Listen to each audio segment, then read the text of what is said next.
this is the fact that someone like Cheesy is the 17th seed and not a top 8 seed. Yeah, absolutely, man. It's ridiculous. As we get right into game number 1, of course, CakeAssault is going to be representing the Fleet, which obviously makes a lot of sense considering that you don't want to face a character like Kragg head-on. You want to have those longer disjoints and do a lot of projectile game to avoid the Kragg quote-unquote shenanigans that we saw in the last set. So definitely a good call from CakeAssault. But CheesyPotato has, considering you live in New York City with the best Fleet in the world, you've seen this matchup a ton. Oh, yes, you have. I do really like this matchup for Fleet. She has very polarizing matchups. As you pointed out, this is one where the projectiles can be very annoying for Kragg, who also has some kind of polarized matchup. And we're seeing right now exactly what's polarizing about it. Stay down there, you bad dog.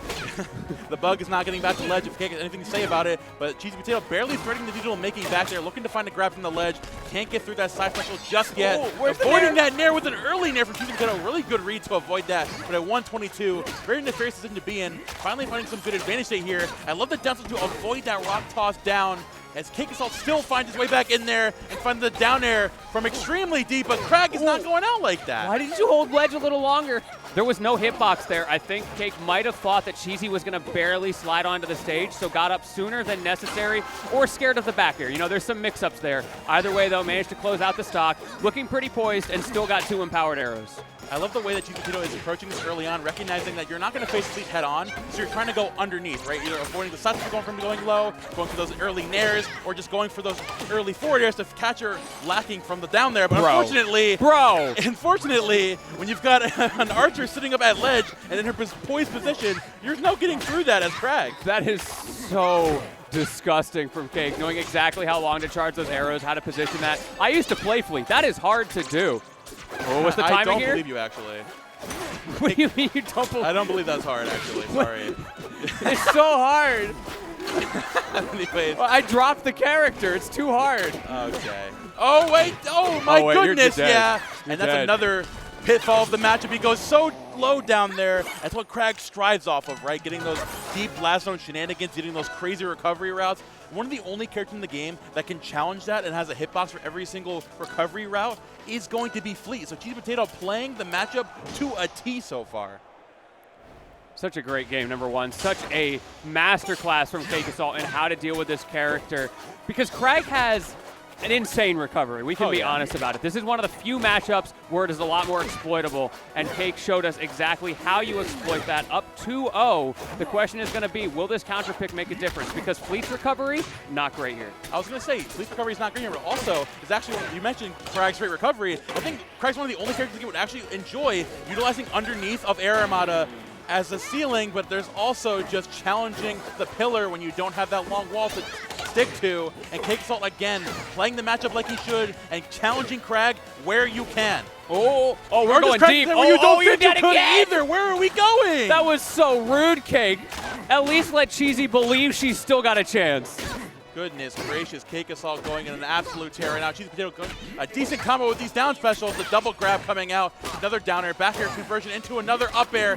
Getting that boulder in hand, waiting for the landing from this Fleet again, but have no real reason to approach this Kragg when you don't need to. And CakeAssault just going to go back out there and trying to find another re-entry into this stage.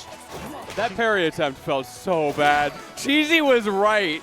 And the one time in his entire life that Cake missed spaces is when Cheesy's right. There we go, finally getting the stock off.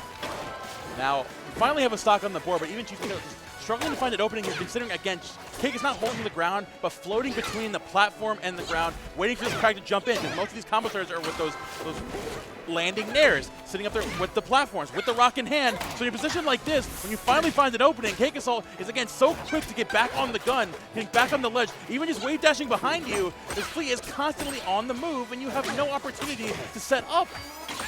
Well, it looks like it might not be for very long. I've got to say, these parries are not looking good for CheesyPotato. That's 3 in a row that have struck poorly, and all 3 of them, CakeAssault made big punishes on forward throw. One opportunity to get this, but a reversal is going to take it. CakeAssault, once again, no games dropped. It's really funny we talk about how Fleet does in the meta right now, but there's a lot of downplaying of this character. But considering that her recovery isn't great compared to most, it's especially good in this matchup because there's a lot of Kragg shenanigans that he can set up the ledge that helps him do well in a lot of different matches. Like those that aerial down special for the spike hitbox, setting up with the pillar, with the rock extensions. Fleet can just avoid all of that with the float. And that makes so not only do you get edgeguarded to Kingdom Come, but also you get no value off stage.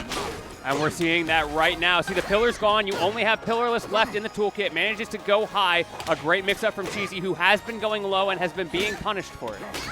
Finally gonna find a dash attack in there to get some decent damage, shielding that Nair in place. CakeAssault getting a little too overzealous with that one. Now waiting for an opening here on that platform. Cheesy now sitting underneath those platforms, waiting for Cake to overextend and finding the opportunity to get some damage. Here comes the back throw coming out there. CakeAssault getting a little too overzealous with that one, and finally finding a good punch. Good stuff there, the CheesyPotato. Look, I respect it. It's been working so well this entire set. You might as well keep using it until Cheesy shows counterplay. Finally, we see counterplay, but at 150, CakeAssault is one good hit away from evening this up, and we might be about to see it. Yes, we do. That lazy little Nair in the corner. Very good stuff there to Cake, close up that stock. CheesyPotato again, sticking to the ground here underneath that platform so you can't just float in for free, and has that parry unlocked. Hasn't been finding too many of those, but even just threatening that option, recognizing CakeAssault can't just run in there and throw those Nairs all willy-nilly. You have to actually think about these approach options you're going for, especially with that down special in play. CakeAssault not going to make the ledge there. Very great edge guarding scenario from CheesyPotato. And great awareness from Cheesy as well. A lot of times in that situation, if you get the down special spike,